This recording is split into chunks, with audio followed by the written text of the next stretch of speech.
Hello and welcome to the PowerSwitch, gaming's call-in talk radio show. My name is Peter Spezia, and today is January 27th, 2017. This is the 7th episode of the podcast. Thank you for tuning in. We use Discord as a means to add and drop callers to talk about video games and switch the power that is found in a typical gaming podcast. You can join our server to participate during recordings at rhymeswithasia.com/call. You can subscribe to the PowerSwitch on podcast services such as iTunes, Google Play, and Stitcher. And if you'd be so kind as to leave a review, that would really help as well. Now, if you're new to the show, we're hoping to have these podcasts happen at least every weekend, but also during certain weekdays, generally lining up with the evenings of when big game news breaks. First, we'll open the show for about 10 minutes to reflect on the show's main topic. And then after a small commercial break, we'll set up callers to join the show to either discuss the show's main topic or bring up any gaming question of their own choosing. Once that's run its course, I'll end the show with a fun segment. We'll call it a day, hopefully in about an hour's time. And if that sounds like your kind of podcast, let's get right into it. So there we have it. EVO 2017 has confirmed the list of games that will be playable and broadcasted during its big fighting game tournament and expo, really. It's a big event that happens every year, the biggest fighting game tournament in the world, Evolution. And we know the games for EVO 2017. It's going to happen July 14th through 16th at Mandalay Bay in Las Vegas, which I'll actually be going to in a couple days. That's kind of weird to think that, I'm only half a year removed from EVO. But anyway, the games that were announced, let's get into it. First, Street Fighter V. That's really no surprise. Tekken 7, Guilty Gear Xrd Rev 2, Injustice 2, Super Smash Bros. Melee, Super Smash Bros. For Wii U, BlazBlue Central Fiction, and The King of Fighters 14. First, I have to think that it's rather interesting that half of these games are new. They're new to EVO. You have Tekken 7, Guilty Gear Xrd Rev 2, Injustice 2, BlazBlue Central Fiction. Those were subbed in replacement for Ultimate Marvel vs. Capcom 3, Pokémon Tournament, Mortal Kombat XL, and Killer Instinct. And it's interesting to note that they're so new that the games, some of them aren't even out in the United States yet. I mean, Tekken comes out here on June 2nd. It's March 18th for the Japanese arcades. And same thing with Guilty Gear Xrd Rev 2. I mean, they just say, it's going to come out in 2017 on consoles around the world. But it's spring in Japanese arcades. Injustice 2, May 16th. In the United States. So you only get a couple months to develop the metagame before you throw it at the biggest fighting game tournament. And I know that you want the big stage and all that attention, but is it really giving it enough time, or is it just almost like a one-off before maybe the scene doesn't grow enough and maybe it doesn't get kind of mainlined as a stage? It's kind of strange when it's pushing out some long-term staples. I know Ultimate Marvel vs. Capcom 3, it's been there a long time. It may have run its course, but maybe corporate money is getting involved a little bit too much. And that's also another big thing. I mean, the concept of money hatting, where, Warner Brothers threw money at EVO last year to bring Mortal Kombat into the main lineup of games. Nintendo absolutely did the same thing. Pokémon Tournament making EVO last year. That was surprising, to be honest. And, Warner Brothers is doing again with Injustice 2, I would say. Maybe that doesn't necessarily deserve a spot, one could argue. But, Injustice was there in EVO's past, but again, that could be for the same reason. If companies, though, are bringing money into EVO to help sponsor it, to help bring it to a wider audience, to maybe even bring it to a big television audience, then, maybe it does deserve a spot. But it does leave certain fan bases very bitter. And let's talk about those Sunday games. Street Fighter V would almost certainly be a shoo-in to be on television once again, as it did last year on ESPN2. And boy, it'll be interesting to have all the reaction there on Twitter and on search, just like last year. But maybe there's an outside chance for the possibility of more games being included. I mean, would Smash Brothers be, fitting the bill like that as well? Because it's interesting with Smash Brothers that the Wii U version is on Sunday this year. Melee, a big staple of, Sunday on EVO in years past, moved to Saturday. I think some Melee diehards could see that as a spite to their game, but there could actually be some logic to it. The others for Sunday, for what it's worth, BlazBlue is going to be on Sunday, Tekken will be on Sunday, and also the fan vote game, but we'll get to that soon. Back to TV coverage, I think the move in a way makes sense if Nintendo is going to be contributing money to help sponsor EVO, again, getting corporations involved. They'll want to push the newer game and have that be a big audience. Give that game its time in the spotlight. But also, think of it this way. Think of how many people tune into that Sunday night of EVO. Like, you get record numbers, just huge audience. If you want the numbers kind of spread out throughout the course of the weekend, if you want those big numbers on Saturday, you're going to put a game that a lot of people will want to watch, and that would be Super Smash Bros. Melee.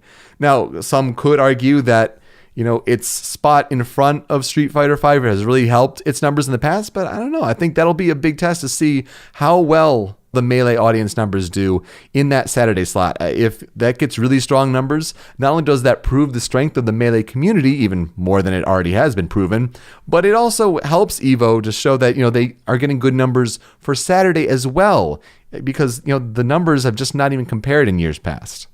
Anyway, as far as that vote for the final game, because EVO generally has 9 games, I believe, and we've read off 8.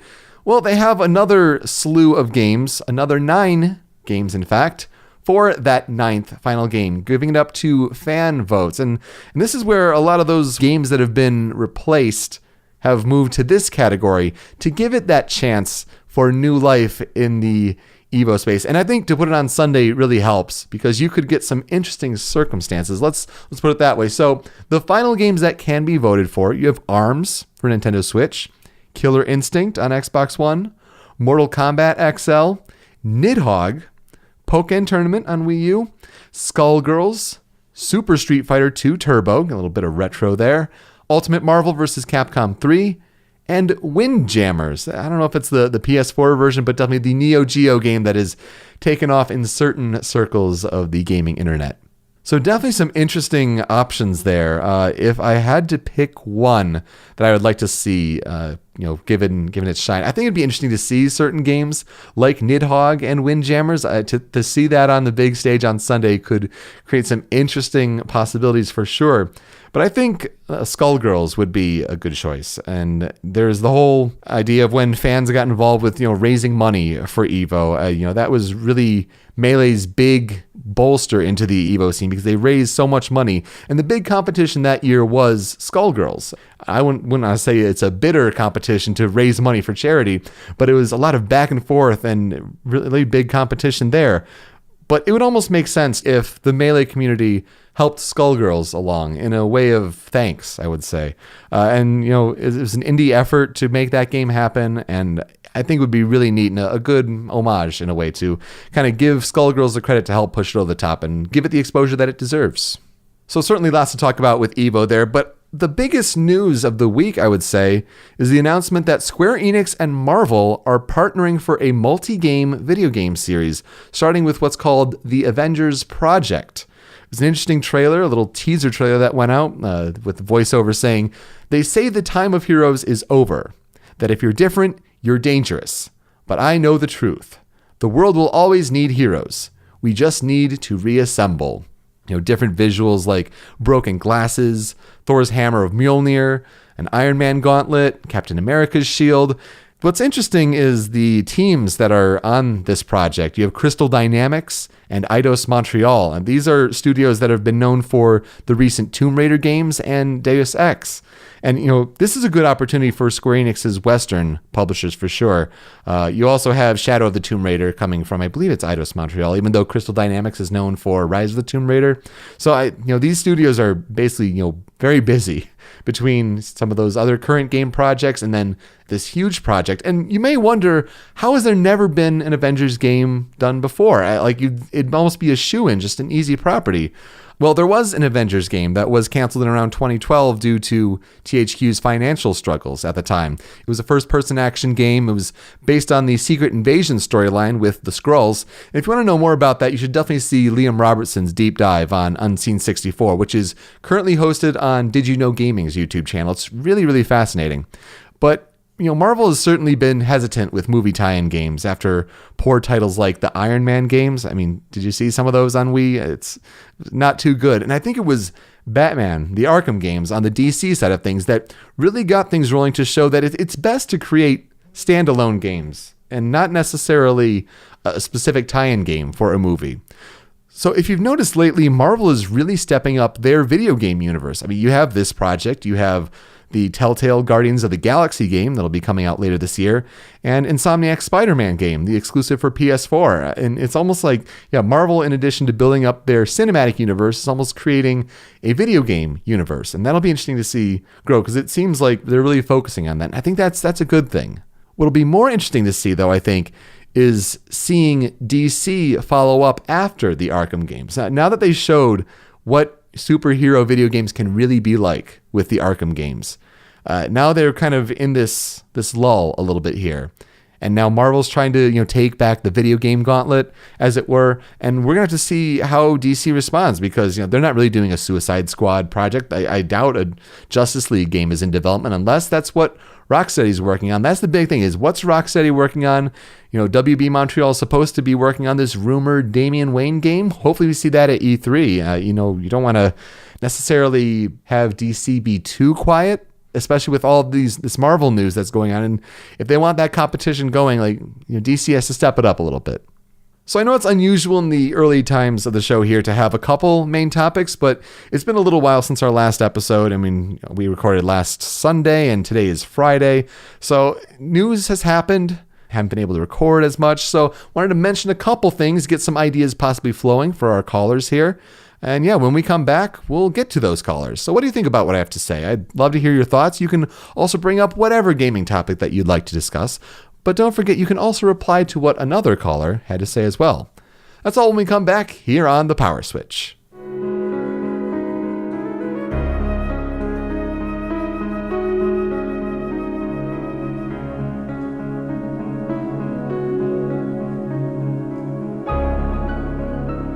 Welcome back to the Power Switch. Now, it's still in the very early, episodes for this show, and I haven't had enough feedback yet to have people complain and say, "Oh, you have the same sort of guests on all the time." And well, that's part of it. When you have a smaller audience and you have those that are devoted enough to call in, you're going to get some of the same people. I think that's part of the growing pains, as it were. But if you have an issue with that, call in and contribute and get your voice heard, because the early times of the show, that's where you'll have the best chance to have your voice heard, and that's all part of the call-in format. So, we're still growing, we're still getting used to doing this format. But if you don't want to keep hearing the same voices over and over, they're going to call in.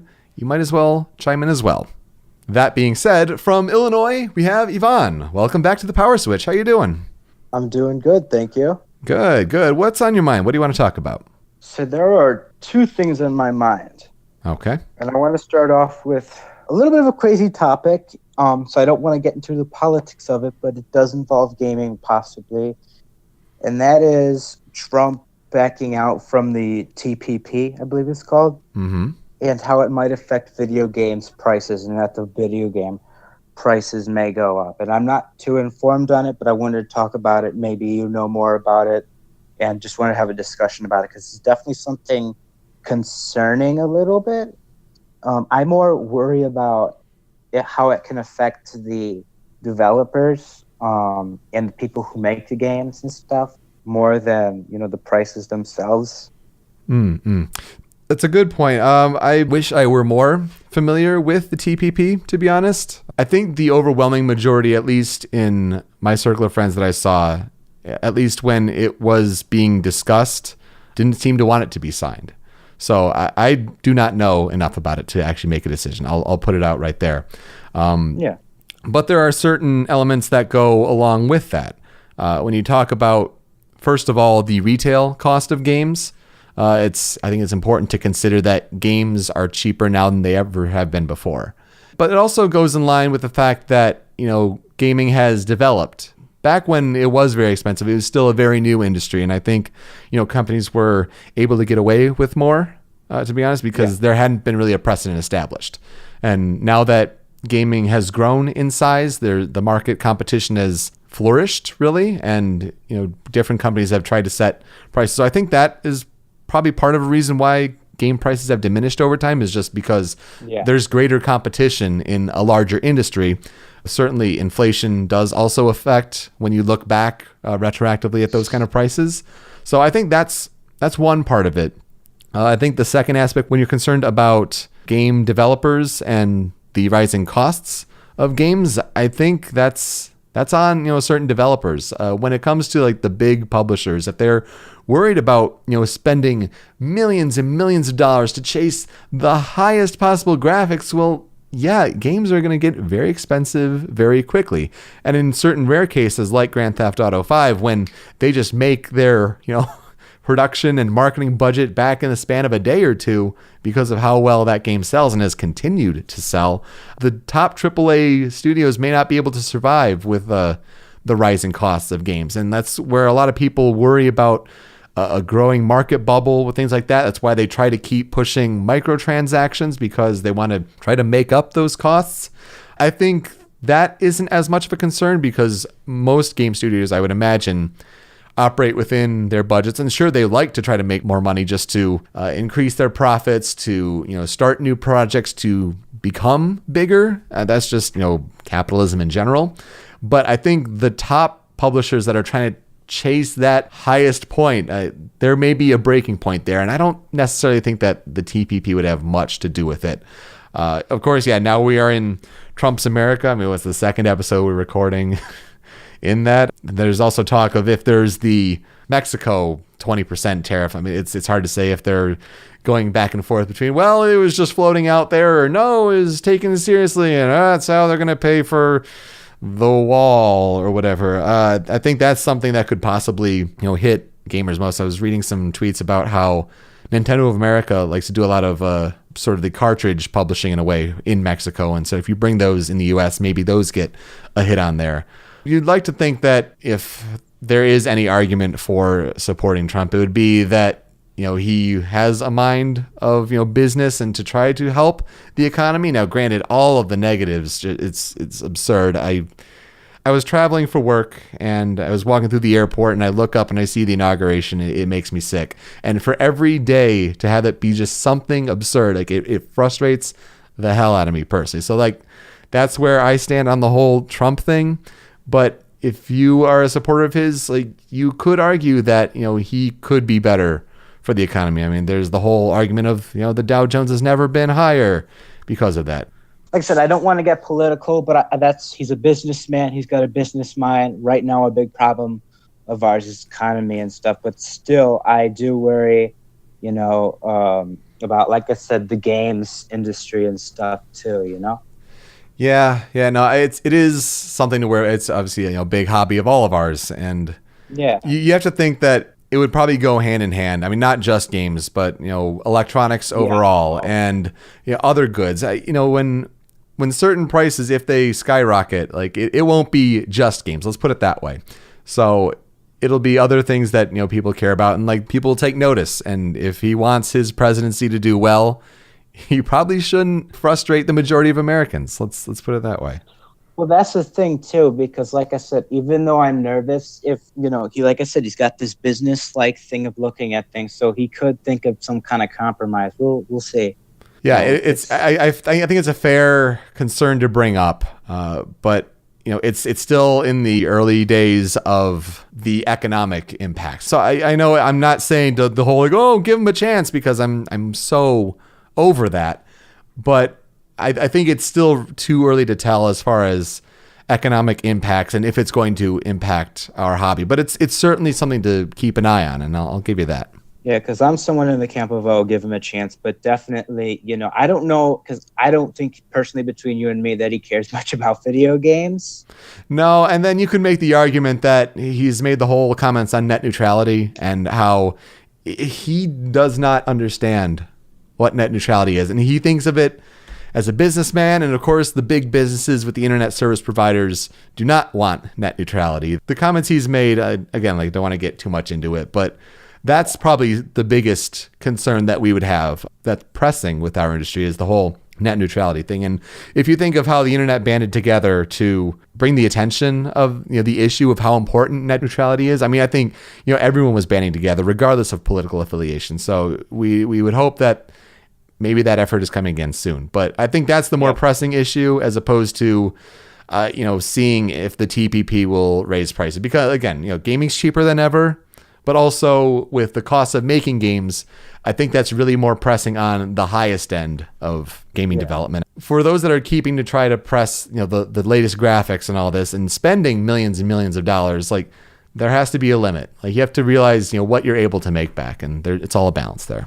Like you said, some of them might know that better. You definitely have to worry about Nintendo, I think, though, because if this does get passed and this console's just coming out and it's going to be more expensive, hypothetically, if it does happen, then yeah, that could be, a big problem. How much are they expecting to get made by, I don't know what by month, but it's something like 25 million or, oh gosh, I don't remember. No, that's way too big. I think, in the initial shipment, I think they're thinking worldwide is 2.5 million for the launch. I think that's the figure that's being thrown about. But really, I think these issues, they affect more than just games. I think that's something important to consider. Yeah. I mean, I work in the automotive industry, and that's a huge discussion going on right now. And so I know it's not necessarily, TPP, but if, trade regulations and taxes and things like that are going to be discussed, it won't be just games, but I understand why that's the most pressing concern. Yeah. The other thing I want to talk about is the Marvel stuff, because I am very, very excited about that.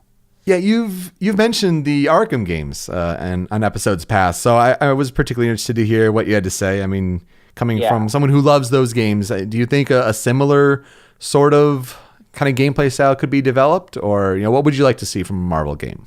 Without a doubt, because here's the thing, and this worries me too, and I'll get into that. Just like DC did good for the movie industry with 1989 with Batman, and that was a really good movie. And it was successful. And then the Marvel movies weren't as successful back then. But then you skip forward to, I think it was Iron Man or Hulk was their first movie. Yeah, Hulk was the first one in the cinematic universe. That's when they took over with the movies. Yes, and that's when they took, and I'm worried now that Arkham Asylum was like Batman 1989. And they let those, they proved, hey, there's these DC games and comic book themed games, and there's a demand for them, and people will freaking play them. And then Activision tried to copy that with Shattered Dimensions with the Spider-Man world and stuff. And I'm worried now because I think Marvel's got it now, just like they have it with the movies. Now they're like, oh, well, we give these properties to certain directors. Hell, let's give it to certain publishers and developers. And that's really exciting because imagine what they can do, like Spider-Man from Insomniac. It's going to be exciting because it's a studio that focuses a lot on gameplay. And they also did Sunset Overdrive, which had an amazing engine when it came to all the fun stuff you could do. It's going to be on the same engine. So you can pretty much do all the parkour stuff and all of that. And it looks like it's going to be insane since, I played Sunset Overdrive. And like I said, it's going to be on the same engine from what I hear. I think that's a really good comparison to make with DC starting the mold, to compare that to the movies. That's really interesting. I agree that, Marvel's really picking their battles wisely here. I think they were really gun shy to, go to start early and still go with the tie-in games, and that it was still really untested waters. Hulk started kind of the cinematic universe with the Incredible Hulk. I mean, Edward Norton Hulk and all that. But Iron Man is totally when it took off. And you're right. Spider-Man, Insomniac, it's a perfect pairing. I think to kind of delve into the Guardians of the Galaxy, to delve in those characters more, Telltale's the perfect avenue for that. Yes. It's so smart. Don't forget Marvel vs. Capcom Infinite. Also. Oh, gosh, yeah. How could I forget? That's really covering their bases very well.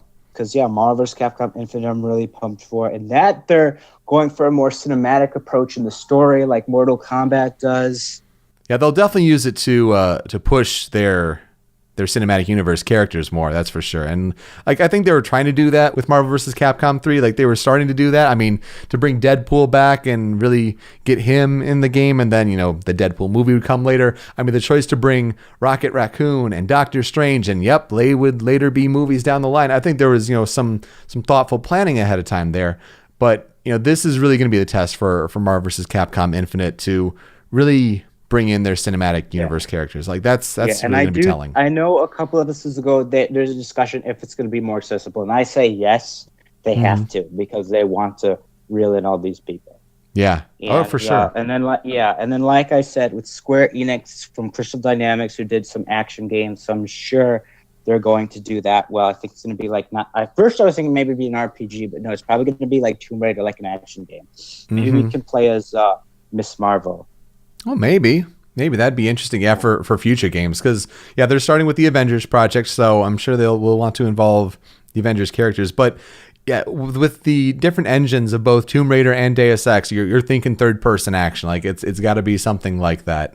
And both studios have a really good pedigree for games like that. So I think it's a good choice. It's interesting that they would pick Square Enix, but when you do have two successful properties like that, and two strong studios to go alongside that, I mean, at least you're not giving it to the Japanese Square Enix studios, where you don't know when those games would come out. We're looking at you, Kingdom Hearts 3. But the Western studios, I think, have it really, really well together. And like, it was surprising to see how that news spread and where it spread to. I mean, you're seeing it in like the LA Times. I found a copy of the article, and it just shows like the power of Marvel, but also the Avengers brand, and bring it to games. I think that's really exciting, though. Waiting for 2018. That'll be tough. That'll be a long wait. They announced that 2018 is the next year, or the next time that they'll give more information on the Avengers Project, but also more games. So I think this was just saying like, yep, we've made this deal. We've got something there, but it's going to be quite a while before we actually hear more details. I have a question. When do you think Spider-Man will come out? The Insomniac Spider-Man. I don't think this year. As nice as it would be to have something at least along the same lines of Homecoming, but it's not going to be the Homecoming Spider-Man, I wouldn't think. My best guess would be maybe summer 2018. I think that too. I wish it would come this year. I don't think it will. When do you think we'll get more footage of it, though? I know Insomniac said we will get more footage, but do you think it won't be until E3, or do you think maybe we'll have it before E3? Maybe PSX. For the footage that they showed, like I don't know if it was necessarily gameplay. I think it was more like concept, just to show. I heard it was in-game engine, so we'll see. I just still think they have a lot of work to do with that, and Sony will have things to show at E3. Though it's a toss-up. I mean, you'd think yes, Spider-Man would be a big brand to play if you're thinking that E3 is still a big crowd where you have the different mass media outlets there. I could certainly see it at E3, but I'll just be a little conservative and say PSX. We'll see it next. Yeah. Well, anyways, I gotta go. Nice being on the show. Thank you as always. Yeah, thank you. Of course. And, as you always say, you can find me on Twitter, PunkFan97. I'm now starting to make videos again on YouTube. All right. They're like small vlogs, and I'm trying to do one every day. It doesn't do as much production value because I want to get more in the habit of consistency first, but. Absolutely, yeah. If you want, you can be on that ride with me, and that would really be helpful. I do that stuff for conversation purposes, and definitely like some support by anybody in the chat or even you. Be nice. Definitely, yeah, definitely follow PunkFan97 on Twitter. It's good to just get the consistency going. Like that's really the key when it comes to making media, for sure. Quality doesn't matter yet, so. Yep, you gotta. It's all about the habit building and just doing it. Well, good for you. I'm glad you're getting that started. Thanks, man.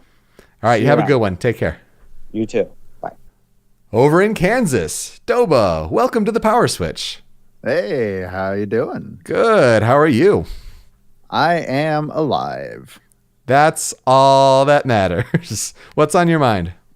Well, I'm here to talk about a double-sided thing. Both have to do with Marvel, again, obviously. Mainly, the first one is to do with EVO, because the donation thing for deciding the 9th game at EVO this year. And personally, I think Marvel's going to take it. And the reason I think that is because the Marvel community, they might not be the most sizable one, but they're very dedicated and very active, mainly because they love that game. Because this is an old game. Melee is an old game too, and it has a huge following, but they're already in EVO. Mm-hmm. Not to mention, Marvel's got a new game coming out this year, but not before EVO. Right. And I feel like they're going to want to work for a last hurrah. I think that's a really smart play. I mean, I know I'd like to see Skullgirls just for that semblance, but honestly, I was shocked to see Ultimate Marvel left off the list. And I think that makes the most sense, because Infinite will get in next Evo, obviously. Like, that's almost guaranteed. With Infinite's release, I think 3 is going to be absent basically from every Evo from here on until another Marvel game comes out.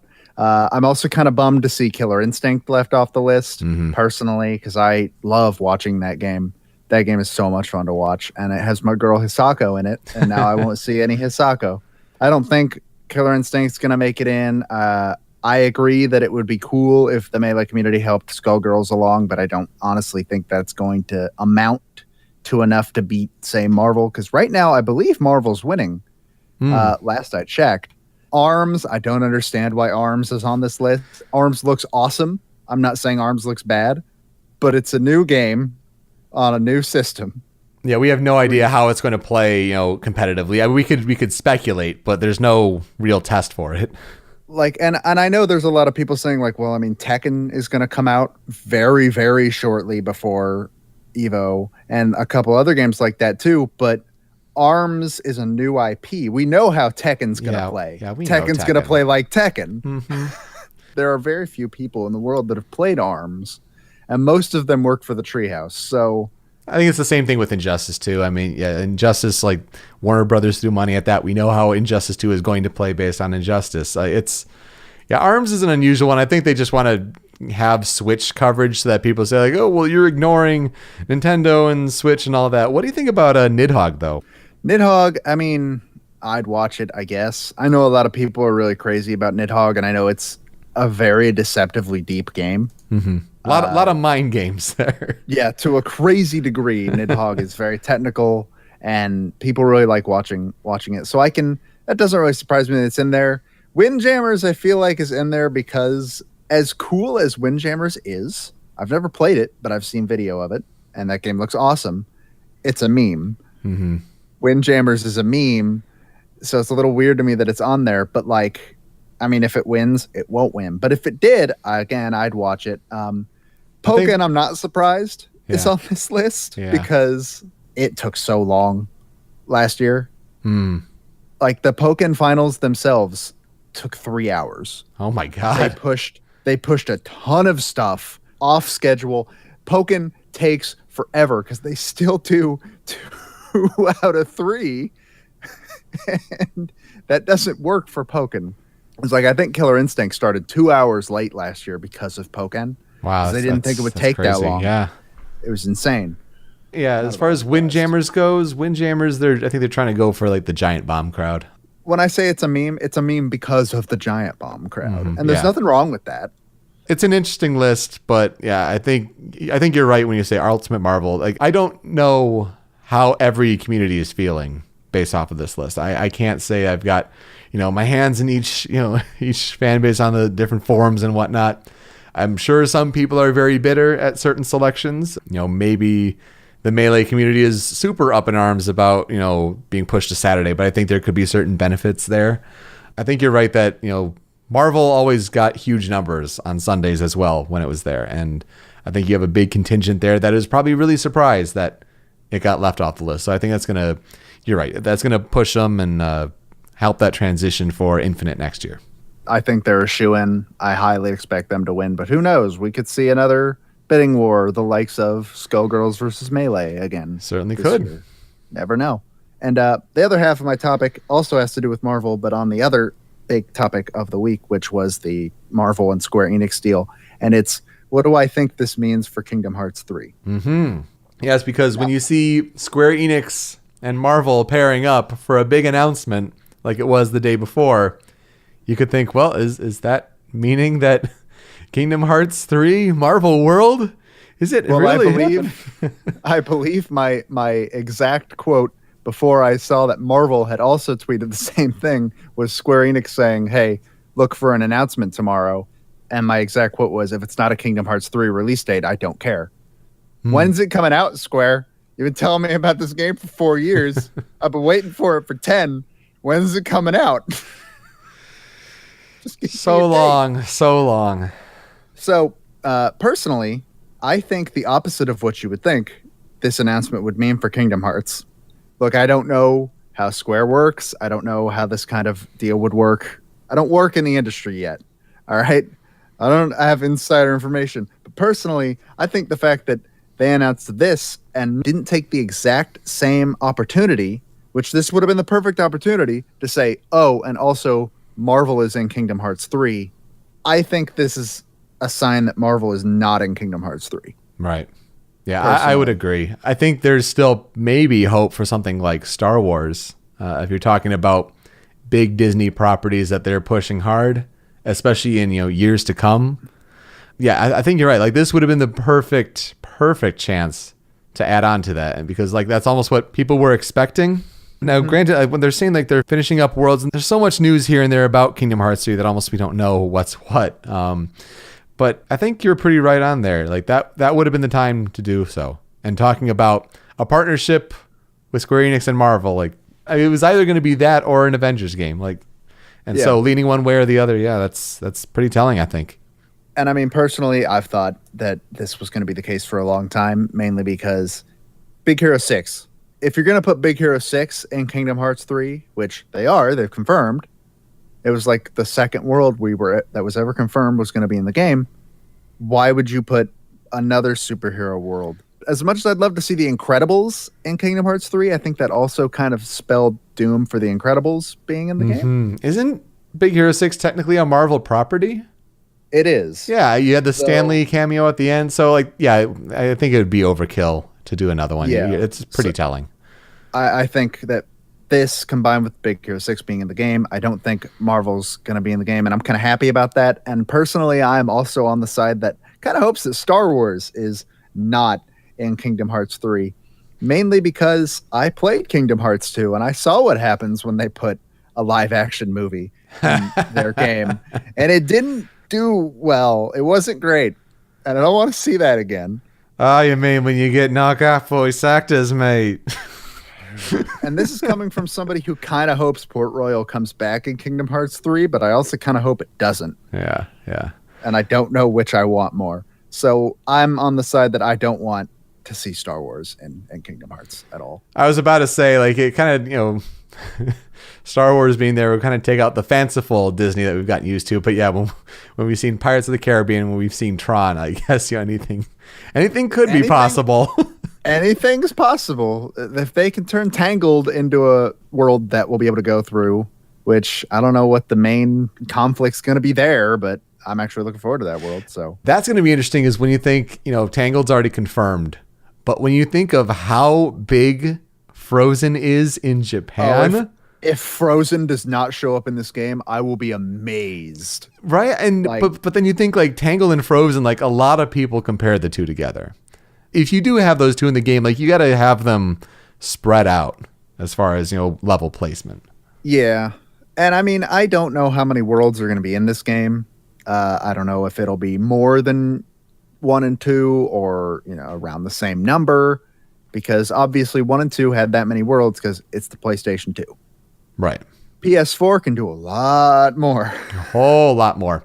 Did you get to play the 2.8 chapter? I did. And Kingdom Hearts 3 is going to play real good. Oh, nice. That's good to hear. It's going to play real good.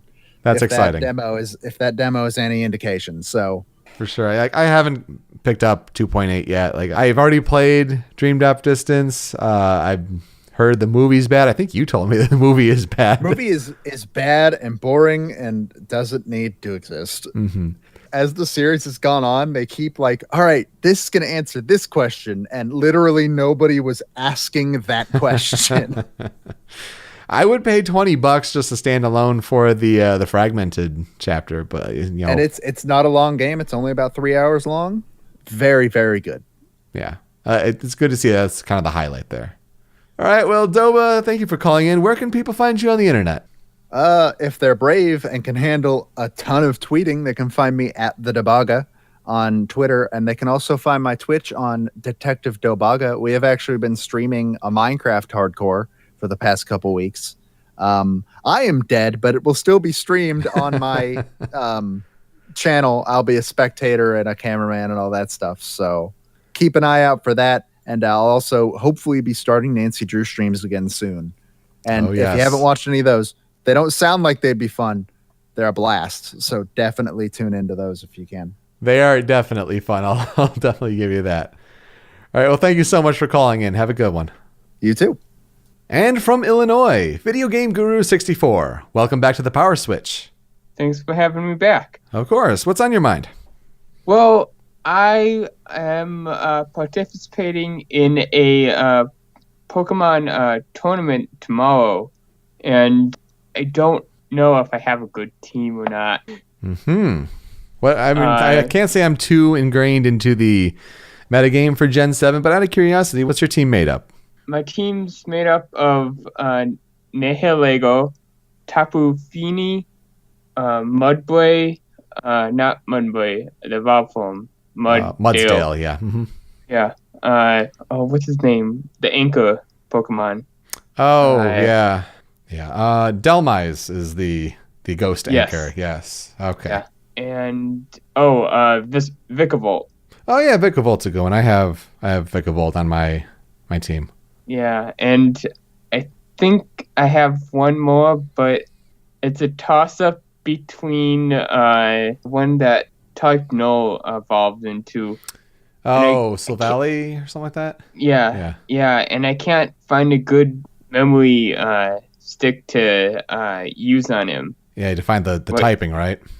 Yeah. Yeah. That sounds like a pretty interesting team.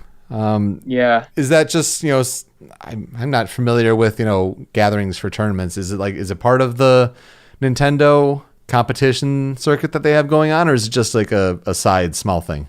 It's my local tournament, but I think you get points for competing in it, and if you win, you get probably more points. But then you probably can go on to the regionals and so on if you get enough points. I think that's how it goes. Yeah, that makes sense. I mean, gosh, it's been a long time since I've even done anything like that. I was back in the trading card game days. I remember going to, it's like a Barnes and Noble, and they had a special day, created for where you could just gather with people and play the Pokemon trading card game. And it's part of the league where if you won a certain amount, you got like an actual badge, and then you go around and, different events had different badges, but that was, a different sort of thing. Yeah. I haven't really, I delved into, kind of like the competitive scene a little bit as far as just learning about EV and IV training and, just all the breeding that goes along with it and, trying to make a good team in general.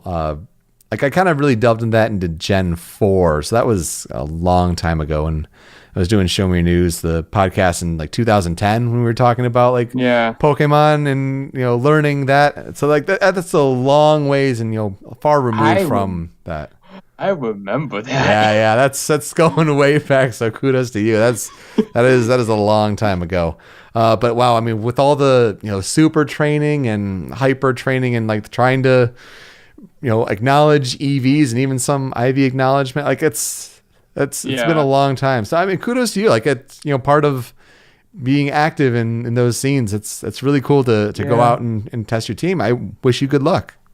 Yeah, and I've gotten back into the card game too. So. Oh my god, I can't even imagine how that's changed since I last played. It's changed a lot.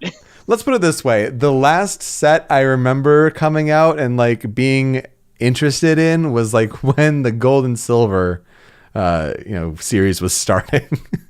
Okay, the last set for me was the Team Rocket set. Yeah. That was the one right before, I think. Yeah.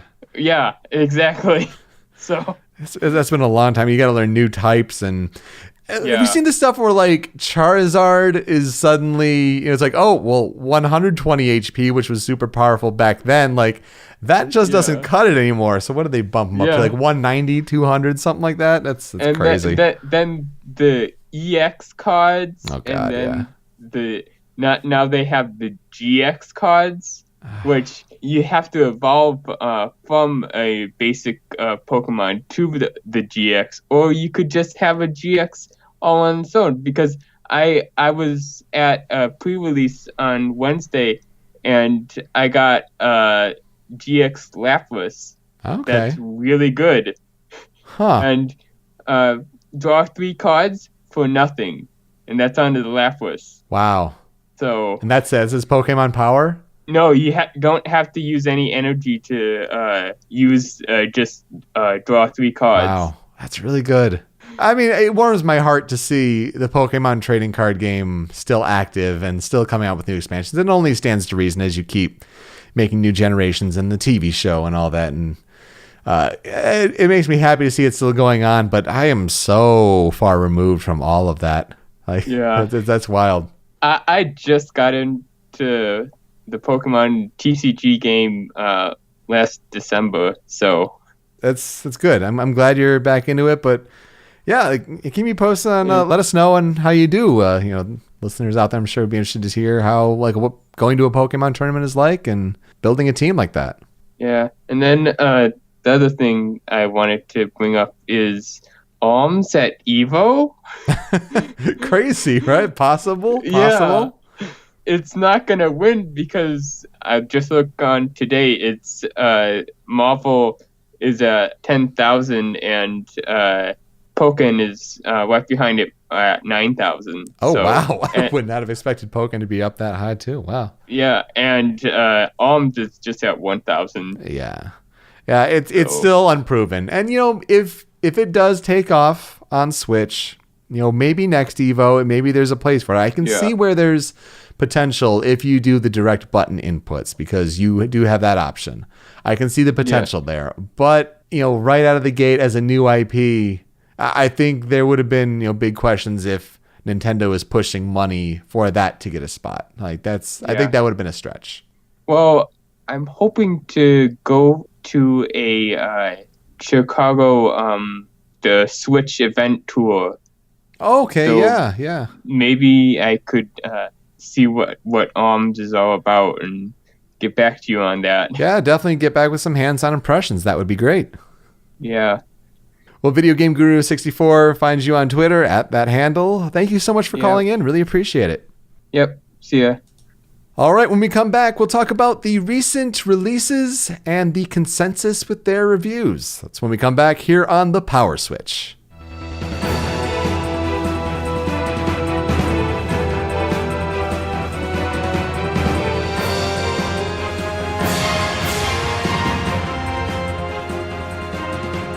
Welcome back to the Power Switch. Now, it's one thing to say, oh, these games are coming out and, look forward to playing them, but these are the releases of the week. No. Let's do something a little bit different. Let's do a segment I like to call Review Recap. So it is quite the week to start a segment like this. Looking at this week of, the 24th in particular is the big release Tuesday. Really good releases, and it's been a very strong start to 2017 so far, if you think about it. But what I wanted to do is, a few days removed from, this big release day, and maybe there will be some releases on Friday and things like that. But I wanted to look at the releases of the week and kind of see where they stand on different critical websites, that kind of a review aggregator in a way. Kind of go over what the summary of the game is, whether it's, done by the publisher PR or someone, a fan perhaps, kind of pulling it together, just kind of describe it and then kind of get a sense of the consensus of the reviews, like what seems to be good about it, but what seems to be lacking. So I kind of wanted to recap that way and kind of look over the different releases of the week in that kind of sense, see what may be worth buying. So we start off with Resident Evil 7. Of course, the highly anticipated release in that series currently sits at an 86 on both Metacritic and OpenCritic. Description says, fear and isolation seep through the walls of an abandoned southern farmhouse. 7 marks a new beginning for survival horror with the isolated view of the visceral new first-person perspective. Powered by the RE engine, horror reaches incredible heights of immersion as players enter a terrifyingly new world of fear as they fight to survive. Consensus seems to be that Resident Evil is back. I mean, it may not necessarily be an industry changer like 4 was, but it's a very good entry. Definitely a big improvement over 5 and 6. VR seems to work mostly pretty well, but especially when you're just living in the world. I mean, not necessarily the jump scares work the best, but just experiencing the world seems to be the best part. The puzzle solving is apparently the weakest point. It's not that good. The AI, not particularly strong. Some people are saying it's a flawed entry, but it's a very good entry. It's a good Resident Evil, and it's back and it's selling rather well so far.